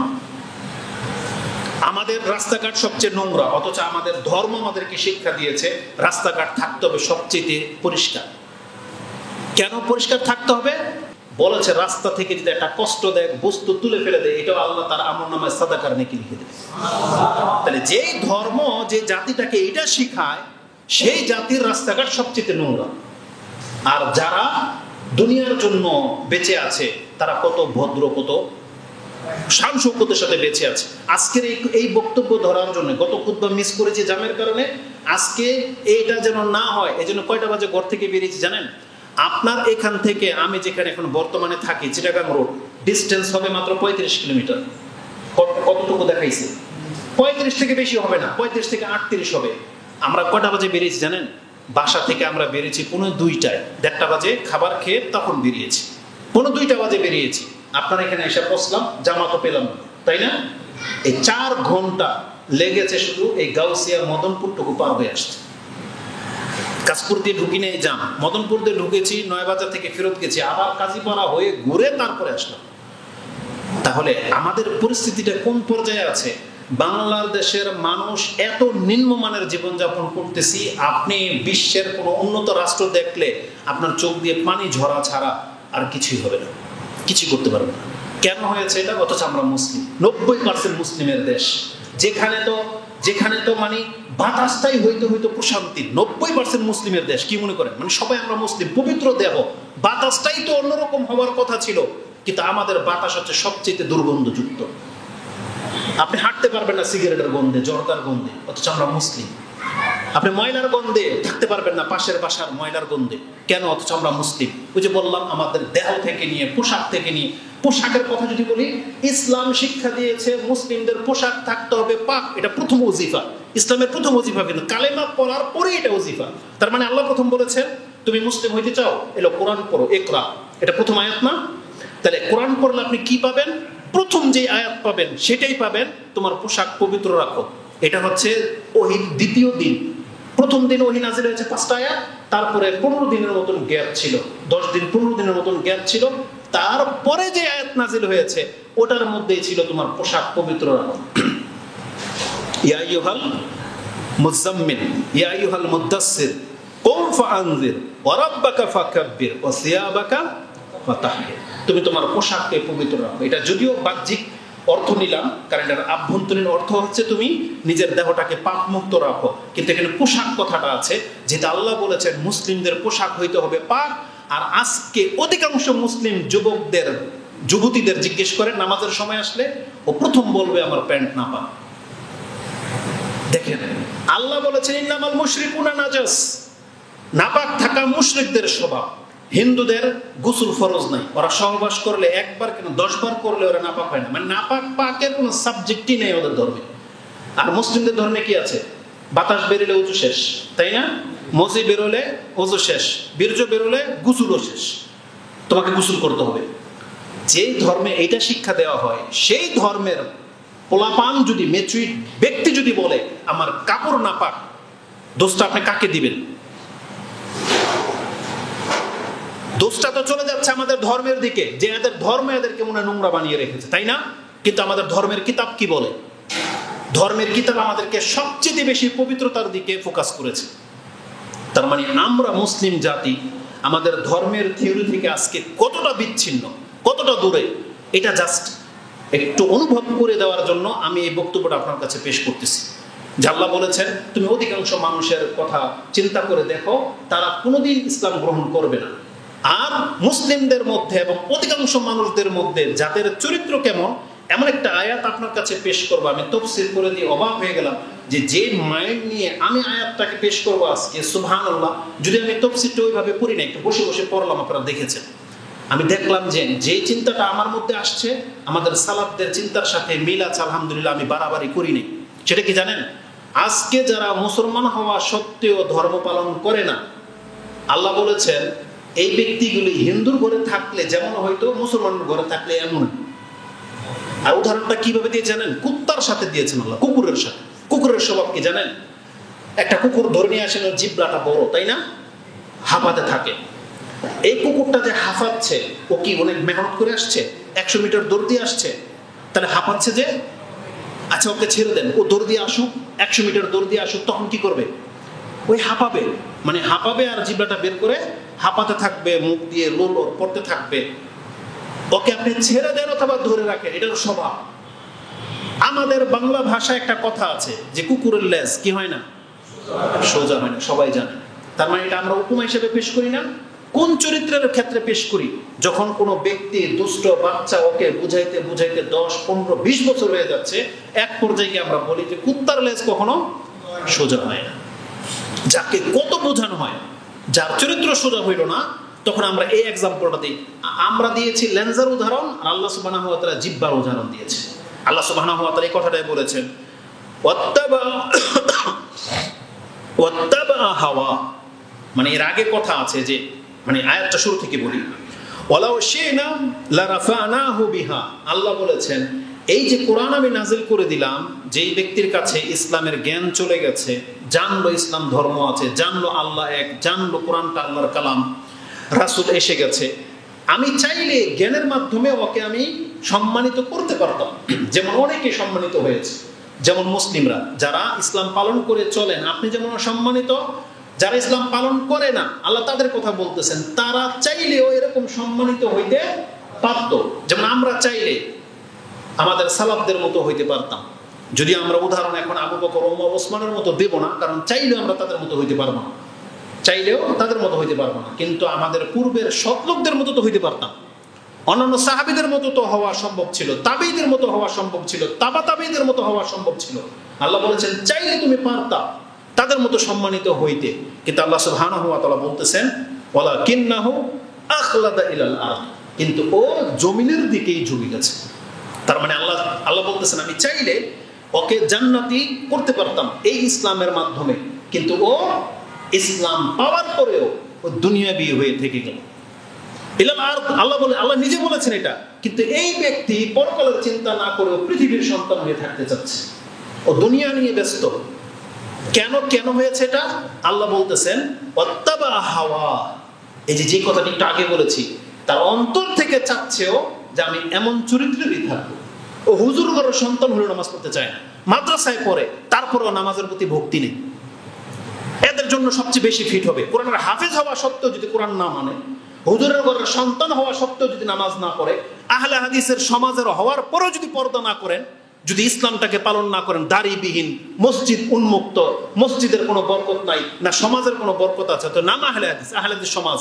তাহলে এটা এত বড় নিন্দনীয় ব্যাপার যে আল্লাহ বলেছেন আমি চাইলে এর মাধ্যমে এদেরকে অনেক সম্মানিত করতে পারতাম, কিন্তু এরা আহলে হাদিস হওয়া সত্ত্বেও দুনিয়াবি হয়ে আছে, অন্যদের মতো দুনিয়া নিয়ে পড়ে আছে। অথচ সে চাইলে কত সম্মানিত হতে পারতো, কারণ আপনার তাওহীদের জ্ঞান আছে, আপনি শিরিক করেন না, তাবিজ কবজ থেকে মুক্ত, বেদাত থেকে মুক্ত, কিন্তু যেভাবে সৎ হওয়ার কথা ছিল আপনারা সেভাবে সৎ হচ্ছেন না। কোরআন হাদিসের তাসির যেটা, কোরআন হাদিস যে ব্যক্তির মধ্যে ঢুকবে, নিয়ম তো হলো সে সৎ হবে। যেমন সূরা কাহফের মধ্যে সেই ঘটনা, ওই 7 যুবকের ঘটনা, তাতে কি আছে? 19-18 নম্বর আয়াতটা আপনি পড়ে দেখেন। তাদের যখন ঘুম ভাঙলো, খিদা লেগেছে, তখন একজন আরেকজনকে বলতেছে যে টাকা নিয়ে যাও, বাজারে গিয়ে দেখো আজকা মিন তাআম, মানে খাদ্যের মধ্যে পবিত্র খাদ্য দেখে খাবার কিনে নিয়ে আস। এটা হচ্ছে আল্লাহ কেন এক্সাম্পল দিয়েছেন? আল্লাহ বোঝাতে চেয়েছেন যখন কেউ আল্লাহর প্রতি ঈমান আনে, তখন খাদ্যের ক্ষেত্রে তারা হালাল হারাম বেঁচে চলতে হবে। আচ্ছা, কেন আপনি মনে করেন না ইউরোপে আমেরিকায় যারা থাকে, কিছু মানুষ তো চাকরির জন্য চলে যায়, অনেকে আছে তারা সেখানে গিয়ে গরুর গোশত, মুরগির গোশত কিনে খেতে পারে না। কেন খেতে পারে না? হচ্ছে যে আল্লাহ সুবহানাহু ওয়া তাআলা আমাদেরকে জানিয়েছেন ইসলাম পাওয়ার পরেও যদি কোনো ব্যক্তি ইসলাম পালন না করে, তাহলে তার উদাহরণ হচ্ছে সেই কুকুরের মতো। কুকুরকে আপনি ছেড়ে দেন, ও দৌড়ে আসলেও হাঁপাবে, ও না দৌড়ে আসলেও হাঁপাবে। কেন আল্লাহ এই কথাটা বলেছেন? আল্লাহ সুবহানাহু ওয়া তাআলা আয়াতটা এইভাবে বলেছেন, কামাসালিল কালব ইন তাহমিল আলাইহি ইয়ালহাস, আপনি যদি এর উপরে কোনো বোঝা চাপাই দেন তাও জিহ্বা বার করে ফেলবে, আও তাতরুকুহু ইয়ালহাস, তাকে ছেড়ে দেন তাতেও জিহ্বা হাঁপাবে। কেন আল্লাহ এই কথাটা বলেছেন? মানে আল্লাহ যখন উদাহরণ দেয়, এটা এমন উদাহরণ যেটা সব ক্ষেত্রে ফিট হবে। মানে পৃথিবীর সমস্ত কুকুরগুলোকে এক কাতারে নিয়ে আসেন, কিছু আমরা যে উদাহরণ দেই যে কুকুরের লেজ সোজা হয় না, আপনি কোনো কুকুরের লেজ সোজা পেয়েও যেতে পারেন, কোনো কুকুরের লেন্সই নেই। কিন্তু আল্লাহ যে উদাহরণটা দিয়েছে, এটা আপনি পৃথিবীর সমস্ত রাষ্ট্রের কুকুরের সাথে মিল পাবেন। সব দেশের কুকুরই জিহ্বা বার করে বসে থাকে। তার মানে আল্লাহ বোঝাতে চেয়েছেন যারা দুনিয়াতে আল্লাহকে চিনল কিন্তু মানল না, আর যারা চিনল না, এদের দুইজনের উদাহরণ কিসের মতো? ওই কুকুরের জিহ্বার মতো। মানে যে কুকুর দৌড়ায় ওটো জিহ্বা বেরিয়ে থাকে, আর যেটা দৌড়ায় না ওটারও জিহ্বা বেরিয়ে থাকে। তার মানে যারা আল্লাহকে মানে নাই, ওরাও ইসলাম পালন করে না, হালাল হারাম বুঝে না। যারা ইসলাম মেনে নিল, তারাও হালাল হারাম বুঝে না। এই ক্ষেত্রে মানে ইসলাম মানার ক্ষেত্রে, আল্লাহকে ভয় করার ক্ষেত্রে আমরা হইলাম কাফেরদের সমান। ওরা হচ্ছে ধরেন দৌড়ানো ব্যক্তি, তারপরে হাঁফাচ্ছে, আর আমরা না দৌড়িয়া হবে। তার মানে ওরা ইসলাম গ্রহণ না করার কারণে মদ খায়, আর আমরা ইসলাম গ্রহণ করে মদ খাই। ওরা না করে জেনা করে হত্যা করে, আর আমরা করার পরেও জেনা করি হত্যা করি। তার মানে আল্লাহ বলেছেন এই ক্ষেত্রে ওই কাফেরদের মতো, শুধু মুখে বলতেছে যে আমি ইসলাম নিয়ে এসেছি। এই জন্য আজকে আমাদের মুসলিমদের কি লাগবে? ইচ্ছা লাগবে। না, আপনি আমি যদি ইসলাম পালন করার ইচ্ছা না রাখি, কখনো আল্লাহ সুবহানাহু ওয়া তাআলা নিজে এসে আপনাকে হেদায়েত করবে না। আমি প্রত্যেকটা কথার ব্রেনে আমার দলিল আছে, যদিও কথা তো অনেক সময় সেই আয়াতগুলো আসে না। এখন একটা আয়াত মনে পড়ে গেছে, আমি আপনাকে বলে দিই। ওই যে বলেছিলাম না, আল্লাহর প্রতি ভরসা মানে হচ্ছে আল্লাহ আপনাকে বাঁচাবে, কিন্তু আল্লাহ নিজে এসে না, আল্লাহ সাবাব পাঠাবে। যেমন কাঠ ভেসে আসছে, আপনাকে সেই কাঠ ধরতে হবে। আল্লাহ সুবহানাহু ওয়া তাআলা ঠিক এই কথাটাই বলেছেন, তুমি হেদায়েত পেতে চাও, আল্লাহ এনে তোমাকে টেনে ধরে নিয়ে আসবে না, বরং আল্লাহ সুবহানাহু ওয়া তাআলা হেদায়েতের নাজিল করেই দিয়েছেন। যেটা আপনি সূরা আনআম 6 নম্বর সূরা 158 নম্বর আয়াতটা দেখে নেন।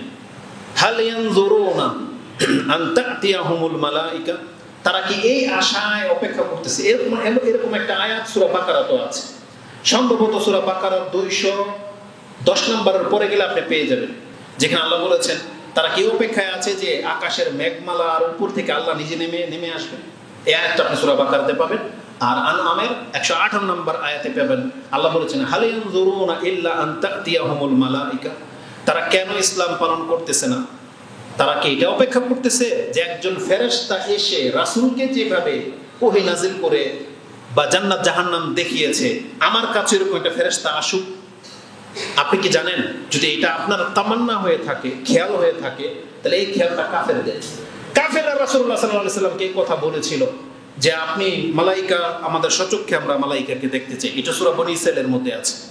কিন্তু আল্লাহ কি বলেছেন? হাল ইয়ানজুরুনা ইল্লা আন তা'তিয়াহুমুল মালাইকা আও ইয়াতিয়া রাব্বুক, নাকি আপনার রব নিজে এসে বলবে যে বান্দা তুমি নামাজ পড়ো, বান্দা তুমি হালাল খাও, বান্দা তুমি পরকালমুখী হও, আমি নিজে এসে বললে কি লোকগুলো ইসলাম পালন করবে? আর আল্লাহ সুবহানাহু ওয়া তাআলা বলতেছেন নাকি মালাকুল মউতকে দেখার দিনই কথাটা বলবে যে আমি এখন সোজা হয়ে যাব। আর মালাকুল মউতকে দেখার পরে মানুষ যেটা বলবে তার উদাহরণ তো আপনি সূরা জুমার মধ্যে পেয়ে যাবেন। সেখানে কি আছে? মুনাফিকুনের মধ্যে পেয়ে যাবেন। আল্লাহ সুবহানাহু ওয়া তাআলা বলেছেন যে যখন মানুষের কাছে মালাকুল মউত আসবে, তখন প্রত্যেকটা মানুষ এই কথা বলবে, রাব্বি লাউলা আখারতানি ইলা আজালিন কারীম ফাসাদদাকা ওয়া আকুম মিনাস সালিহিন, আমাকে আপনি একটু সময়ের জন্য ছেড়ে দেন, আমি এখন দান সাদকা এবং সৎ কাজ করে আপনার কাছে ফিরে আসি। আল্লাহ কি বলেছেন? ওয়ালা ইউআখিরুল্লাহু নাফসান ইযা জাআ আজালুহা, কোন ব্যক্তির নির্ধারিত সময় চলে আসলে তাকে আর এক মুহূর্তের জন্য ছাড়া হবে না। তো সূরা আনআমের আয়াতের মধ্যে আল্লাহ সুবহানাহু ওয়া তাআলা বলেছেন ইয়াউমা ইয়াতি বাদু আয়াতি রাব্বিক, আপনার রবের শেষ নিদর্শন যখন তার সামনে চলে আসবে, সেই দিন কোনো ব্যক্তির ঈমান কাজে আসবে না। লাম তাকুন আমানাত মিন ক্বাবলিহি আও কাসাবাত ফি ঈমানিহা খায়রা, এখানে কয়েকটা শব্দ ছুটে গেছে, দেখে নিন মাঝখানে। আল্লাহ বলেছেন আও কাসাবাত ফি ঈমানিহা খায়রা, কোন ব্যক্তি ঈমান নিয়ে বসে আছে, সৎ কাজ করে নাই, মালাকুল মউত দেখে নিলে সৎ কাজ করতে চাইলে কোনো কাজ হবে না। আর যারা এখন পর্যন্ত ঈমান আনে নাই, তারা ঈমান আনবে কিন্তু ঈমান কাজ হবে না, যেমন ফেরাউন এনেছিল। ফেরাউন মালাকুল মউত দেখে নেওয়ার পরে ঈমান এনেছিল। আল্লাহ বলছে আলান ওয়াকাদ আসাইতা মিন ক্বাবলু ওয়া কুনতা মিনাল মুফসিদিন, তুমি একটু আগে ফাসাদকারী ছিলা, এখন আর তোমার ঈমান কাজে আসবে না। আর মুসলিমদেরকে আল্লাহ বলেছেন তুমি ইসলাম জানার পরে ইসলাম নিয়ে বসে আছো, দাড়ি রাখো নাই, নামাজ পড়তেছো না, হালাল খাচ্ছ না, হারামের উপরে আছো, অসৎ সম্পত্তি গড়তেছো, আর মালাকুল মউত যেদিন তোমার সামনে উপস্থিত হয়ে যাবে এখন বলতেছো যে আমার একটু ছাড়েন, আমি সৎ হয়ে আসি। আল্লাহ বলছেন আও কাসাবাত ফি ঈমানিহা খায়রা, কোন ব্যক্তি ঈমান নিয়ে বসে আছে, মালাকুল মউত দেখে নিলে তার যদি এখন আকাঙ্ক্ষা জাগে, আল্লাহ বলছেন কোন কাজে আসবে না। এই জন্য আমি আপনাকে বোঝাতে চেয়েছি, সৎ হতে চাইলে আপনাকে সৎ হইতে হবে, মানে ইচ্ছা নিজে থেকে জাগাইতে হবে। আর এই আয়াত আপনারা সবাই জানেন যে আল্লাহ বলেছেন ইন্নাল্লাহা লা ইউগাইয়িরু মা বিকাউমিন হাত্তা ইউগাইয়িরু মা বিআনফুসিহিম, কোন ব্যক্তি যদি নিজে থেকে, কোন জাতি নিজে থেকে যদি সৎ হওয়ার ইচ্ছা না করে, আল্লাহ তাকে সৎ করবে না, বরং আপনি ইচ্ছা করেন, আল্লাহ সেই সুযোগ করে দিবে। একটা এক্সাম্পল দিয়ে দিই, ইউরোপ, আমেরিকায়, চায়নাতে আমি যাইনি, কিন্তু ইন্টারনেটের মাধ্যমে তাদের দেশের সভ্যতা মাঝে মাঝে উঠে আসে। আপনি কি মনে করেন আল্লাহর প্রতি ঈমান না আনা সত্ত্বেও ওরা একটা সভ্য জাতি হতে চেয়েছিল, হতে পেরেছে কি পারে নাই? বলেন, পেরেছে কি পারে নাই? ওরা কি কাউকে ওই যে আমাদের মতো বেয়াদবি করে? জাপান নাকি অত্যন্ত ভদ্রভাবে চলাচল করে রাস্তাঘাটে, ওদের পোলাপান গুলো পর্যন্ত মুরব্বীদেরকে রেসপেক্ট করে। তাহলে আমাদেরকে তো শিক্ষা দেওয়া হয়েছে, ধর্মীয় কিতাবে আছে, কিন্তু আমরা সেই শিক্ষা নিচ্ছি না কেন? তার মানে আমরা এমন একটা জাতি, এই জন্য আল্লাহ আমাদেরকে জাপানি বানাই নেই। আমরা এমন একটা জাতি, এই জন্য আল্লাহ আমাদেরকে ইউরোপিয়ান বানাই নেই। আমাদেরকে এমন এক জঙ্গলের এরিয়াতে রেখে দিয়েছে যে এদের মধ্য থেকে কেউ তো হেদায়েত পাবে, আর অধিকাংশই হবে পশুর মতো জীবনযাপন করা ব্যক্তি। কিন্তু আমি আলহামদুলিল্লাহ, আপনারা যারা এখানে আসছেন, এই যে খারাপের মাঝেও যে ভালো, এই যে আমরা যে একবারে জঙ্গলের অঞ্চলের হয়েও যে আল্লাহর প্রতি ঈমান আনতে পারলাম, এই জন্য বলেন আলহামদুলিল্লাহ।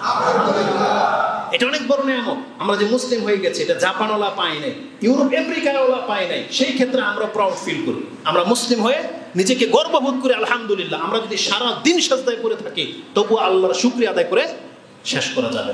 কিন্তু এত বড় নিয়ামত পাওয়ার পরে কোনো মুসলিম যদি সে ইসলাম পালন না করে, তাহলে আপনি জেনে নেন আপনি ইউরোপ আমেরিকার চাইতে বেশি হতভাগা। কারণ ওরা দুনিয়া পেয়ে গেছে, আপনি দুনিয়াও পান নাই। আর আল্লাহ আমাদেরকে আখিরাত দিয়ে দিয়েছে, কিন্তু আমি আর আপনি যদি এখন আখিরাতটা গ্রহণ না করি, তাহলে আমরা হইলাম ওদের চাইতে বেশি হতভাগা, যার দুনিয়াও নাই পরকালও নাই। এমনটা হইতে হবে। এই জন্য একজন মুসলিমকে আল্লাহ বলেছেন, তুমি দুনিয়াতেও সম্মানিত, তুমি পরকালেও সম্মানিত। আমাদেরকে এখন সম্মানিত হওয়ার জন্য কাজ করতে হবে, চেষ্টা করতে হবে, আল্লাহকে দেখিয়ে দিতে হবে যে আল্লাহ আমি সম্মান চাই। আর আল্লাহ বলেছেন সম্মানিত তারা যারা আমার কাছে আমাকে ভয় করে চলে। ইন্না আকরামাকুম ইনদাল্লাহি আতকাকুম। আল্লাহ বলেছেন নিশ্চয়ই আমার কাছে সম্মানিত তারা যারা আমাকে ভয় করে চলে। আমি আমার কথার পেছনে একটা মাত্র হাদিস বলবো, তারপরে আমি আমার বক্তব্য শেষ করে দিচ্ছি। কয়টা বাজে এখন?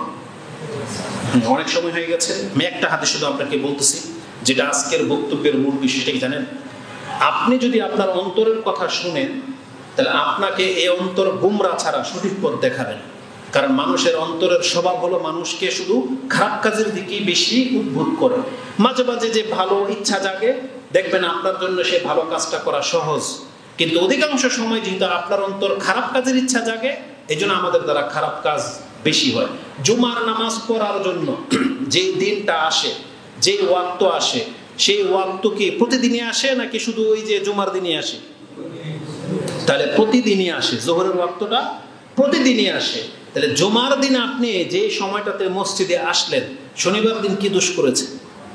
রবিবার দিন কি দোষ করেছে? ওই দিন বলেন, ওই মুহূর্তে আপনি মসজিদে কেন আসেন না? তার মানে এখানে কি শুক্রবার দিন ফেরেশতা আপনাকে কান ধরে নিয়ে আসে নাকি স্বেচ্ছায় আসেন? স্বেচ্ছায় আসেন, তাই না? তাহলে অন্য কোনো দিন স্বেচ্ছায় কেন আসেন না? তার মানে বোঝা যাচ্ছে যে আমাদের ইচ্ছা, আমাদের অন্তর যেটা বলে আমরা সেটা করি। এই অন্তর কিন্তু সঠিক রাস্তা দেখায় না। আর আল্লাহ সুবহানাহু ওয়া তাআলা নিজেও কোরআনের একটা আয়াতে বলে দিয়েছেন, যেটা ইউসুফ আলাইহিস সালামের ঘটনাতে ইউসুফ আলাইহিস সালাম নিজে অথবা জুলাইখা এই কথাটা বলেছিল যে আমি নিজেকে পবিত্র সাব্যস্ত করতে চাচ্ছি না, কারণ মানুষ নিজে থেকে কোনোদিন পবিত্র হয় না। পবিত্র একমাত্র আল্লাহ সুবহানাহু ওয়া তাআলা, তিনি হচ্ছেন পবিত্র সত্তা। মানুষ মাত্রই তার পাপ হবে, এটাই স্বাভাবিক। কিন্তু আল্লাহ সুবহানাহু ওয়া তাআলা যাকে বাঁচাতে চায়, যে বাঁচতে চায়, আল্লাহ তাকে সে রাস্তা দেখিয়েছেন। সেখানে একটা কথা আছে যে ওমা উবাররিউ নাফসি, আমি আমার নিজেকে পবিত্র দাবি করতেছি না। আর কেন করতেছি না? কেননা ইন্নান নাফসা লাআম্মারাতুম বিসসুই, নিশ্চয়ই মানুষের অন্তর মানুষকে সব সময় খারাপ কাজের দিকেই বেশি ঝুঁকিয়ে থাকে। ইল্লা মা রাহিমা রাব্বি, তবে আমার রব যার অন্তরকে কন্ট্রোল করে সে ছাড়া। আমার রব যদি আমাকে বাঁচায় তাহলে আমি বাঁচতে পারবো, আর যদি না বাঁচায় তাহলে আমি বাঁচতে পারবো না। আর মানুষের অন্তর যদি আপনি আল্লাহর দিক নির্দেশনা মোতাবেক না চলেন, নিজের অন্তরের কথা মোতাবেক চলেন, তাহলে এই আয়াত বলতেছে আপনার অন্তর কোনোদিন আপনাকে আল্লাহ পর্যন্ত পৌঁছাবে না, বরং আপনার অন্তর দুনিয়ার দিকে আপনাকে ঝোঁকাবে, হারাম খাবার দিকে ঝোঁকাবে, হারাম রিলেশনের দিকে ঝোঁকাবে। কিন্তু আপনার অন্তরটাকে যদি আপনি বেঁধে দেন আল্লাহর বিধানের সাথে, যে আপনার অন্তর আল্লাহর বিধানের বাইরে একটা কাজও করতে পারবে না, তাহলে আপনার দেহ সুন্দর হবে। সেলুনের দোকানে গিয়ে আপনি দেখিয়ে দিচ্ছেন আমার চুলটা এই স্টাইলে হোক, আর প্রত্যেকটা চেহারা হচ্ছে বেদিন, কাফের, নায়ক, গায়কদের। কিন্তু আপনার অন্তরকে যাতে বাধ্য না করেন হাদিসের উপরে, যে রাসূল বলেছেন চুলকে কাস করা যাবে না। কাসকি মানে এখান দিয়ে চেঁচে ফেলে দিবেন আর মাথার উপর দিয়ে বড় রাখবেন, এটা জায়েজ নাই। অথচ অধিকাংশ মুসলিমদের অবস্থা তাই। যে ফিলিস্তিনদের দৃশ্যগুলো আমরা দেখেছি, আল্লাহ এদেরকে ক্ষমা করুন, আল্লাহদেরকে মৃতদেরকে শহীদ হিসেবে কবুল করুন, আমরা তাদের জন্য দোয়া করি। কিন্তু আরবদের, ইহুদিদের আশেপাশের অঞ্চলের লোকদের চুলগুলো দেখবেন আপনি, ইয়ং বয়সের পোলাপানদের অধিকাংশদের চুল এই নিচেটা নাই, শুধু এই টাকলার উপরে কিছুটা আছে, অথচ হাদিস বিরোধী। কোনোভাবে কোনো মুসলিম এভাবে চুল কাটতে পারে না, কোনোভাবে কোনো মুসলিম তার প্যান্ট টাকনার নিচে যেতে পারে না, দাড়িবিহীন হতে পারে না, বেপরদা হতে পারে না। এটা কেন হয়েছে? সে তার অন্তরের শোনে সেই জন্য। কিন্তু সে যদি আল্লাহর বিধানের উপরে তার অন্তরটাকে বাধ্য করতো, তাহলে তার মধ্যে লেবাস, পোশাকে সবকিছুতে চেঞ্জিং চলে আসতো। এই জন্য আমি আপনাকে বলতে চাচ্ছি, আপনার অন্তরকে আপনি ইবাদতের দিকে বাধ্য করবেন। আমরা সবাই জানি 12 রাকাত সুন্নত নামাজ পড়লে জান্নাতে ঘর পাওয়া যায়, কিন্তু এই সুন্নত আমরা প্রতিদিন কয়জন ব্যক্তি পড়ি? এটা আপনাকে দেখাইতে হবে। আপনি যদি বলেন যে আল্লাহ চাইলে আমাকে 5 ওয়াক্ত নামাজে আল্লাহ বানাতে পারে, আমি ওই জন্যই একটা হাদিস শুধু বলবো বলেছি। এই হাদিসটা আপনাকে এমন কিছু শিক্ষা দেবে, এমন একটা নোক্তা খুলে দেবে, আপনি যদি এটা নিতে পারেন ইনশাআল্লাহুল আজিজ, এরপর থেকে আপনার ভালো কাজের মাত্রা বেড়ে যায়। সেটা কি? যখন আপনি জানবেন যে আমি যদি জেনে শুনে ভালো কাজের ইচ্ছা না করি, তাহলে আল্লাহ আমাকে ইচ্ছা করে ধাক্কা দিয়ে ভালো কাজের দিকে নিয়ে দেবেন না। শুধু আল্লাহ আমাকে দেখিয়ে দিয়েছে যে এই প্রথম কাতারটা ভালো। আমাদেরকে শিক্ষা দিয়ে দেওয়া হয় নাই যে আল্লাহ বলেছেন প্রথম কাতারের নেকি বেশি, রাসূল আমাদেরকে শিখিয়েছেন। তারপরও অধিকাংশ মানুষ কেন প্রথম কাতারে আসে না? আল্লাহকে আপনাকে ধাক্কা দিয়ে প্রথম কাতারে পাঠায় না। কিন্তু যারা আসে তারা কি স্বেচ্ছায় আসে না? এই জন্য তারা কি করে? আগে ভাগে আসে, যাতে করে আমি প্রথম কাতারে যাবো, টার্গেট করে আসে। কিন্তু আপনাকে ধাক্কা দিয়ে মসজিদে নিয়ে আসতে হবে কেন? এই জন্য আমি বোঝাতে চেয়েছি, যেটা ভালো কাজ, আল্লাহর কাজ হচ্ছে জানিয়ে দেওয়া, আর আপনার নিজের ইচ্ছায় সেটাকে করতে হবে। এই সম্পর্কে একটা হাদিস, খুব চমৎকার হাদিস, অন্তরকে মানে আল্লাহমুখী করার জন্য। আলী রাদিয়াল্লাহু তাআলা আনহু তিনি বর্ণনা করতেছেন যে কোনো এক রাতে রাসূলুল্লাহ সাল্লাল্লাহু আলাইহি ওয়াসাল্লাম আমাদের কাছে আসলেন। ওয়াতারাকা আলিয়ান ওয়া ফাতিমাতা বিনতে নবিয়্যা আলাইহিস সালাতু ওয়াস সালাম লাইলাতান। কোনো এক রাতে রাসূলুল্লাহ সাল্লাল্লাহু আলাইহি সাল্লাম আলী এবং ফাতেমা রাদিয়াল্লাহু তাআলা আনহুর ঘরে আসলেন এবং বললেন, আলা তুসাল্লিয়া, তোমরা কি রাতের নামাজগুলো ঠিকমতো পড়ো? ফরজ নামাজের কথা জিজ্ঞেস করে নেই। আর আমাদেরকে আজকে কি করতে হয়? আমাদের সন্তানদেরকে, আমাদের স্ত্রীদেরকে, আমাদেরকে বলতে হয় যে ফজর নামাজটা পড়ছো। ফরজ নামাজের কথা জিজ্ঞেস করতে হয়। কিন্তু রাসূলুল্লাহ সাল্লাল্লাহু আলাইহি সাল্লাম সাহাবীদেরকে ফরজ নামাজের কথা জিজ্ঞেস করার জন্য যাননি, বরং রাতে আলা তুসাল্লিয়া, রাতের সালাত কি তোমরা আদায় করো? তখন ফাতেমা রাদিয়াল্লাহু তাআলা অথবা আলী রাদিয়াল্লাহু তাআলা তিনি কি বলেছেন জানেন? ইয়া রাসূলুল্লাহ, ইন্না নুফুসুনা বিয়াদিল্লাহ ওয়া ইযা শাআ, আল্লাহর কাছে আমাদের অন্তর আছে, আল্লাহর হাতেই আছে। ওয়া ইযা শাআ আইয়াবআসানা বা'সানা, আল্লাহ যদি ইচ্ছা করেন তা আল্লাহ নিজেই তো আমাদেরকে রাত্রে কোন একটা অংশে জাগিয়ে দিবেন, তখন আমরা উঠে নামাজ পড়ে নেব। রাসূলুল্লাহ সাল্লাল্লাহু আলাইহি সাল্লাম এই জবাব শুনে একটা কথাও বলেন। আলী রাদিয়াল্লাহু তাআলা তিনি বলতেছেন, ফানসারাফা হিনা কুলনা যালিক, এই কথাটা বলার সাথে সাথে রাসূল সাল্লাল্লাহু আলাইহি ওয়াসাল্লাম সেখান থেকে উঠে গেলেন। ওয়ালাম ইয়ারজি ইলাইয়া শাইআন, আমাদের উদ্দেশ্যে আর একটা কথাও বললেন না। তিনি তার রানের মধ্যে থাপ্পড় দিয়ে উঠে মানে ভর করে উঠে গেলেন। আর যাওয়ার সময় তিনি বলতেছেন, ও হুয়া ইয়াকুল ওয়া কানাল ইনসানু আকসারা শাইইন জাদালা। এটা কোরআনের একটা আয়াত, যেটা সূরা কাহফের 54 নম্বর আয়াতে পেয়ে যাবেন। আর এই আয়াতের তাফসীরে গেলে আপনি হাদিসটা পেয়ে যাবেন। তবে হাদিসটা বুখারীতে আমি নাম্বার সহ বলে দিচ্ছি, 1127 নম্বরে রয়েছে। সেই হাদিসে আপনি দেখে নেবেন, রাসূলুল্লাহ সাল্লাল্লাহু আলাইহি সাল্লামকে যখন বলা হয়েছে যে আল্লাহ চাইলেই তো আমাদেরকে জাগিয়ে দিতে পারেন, তখন জেগে গেলে রাতের নামাজটা পড়ে নেব। রাসূল সাল্লাল্লাহু আলাইহি ওয়াসাল্লাম কেন কোনো কথা না বলে উঠে গেলেন?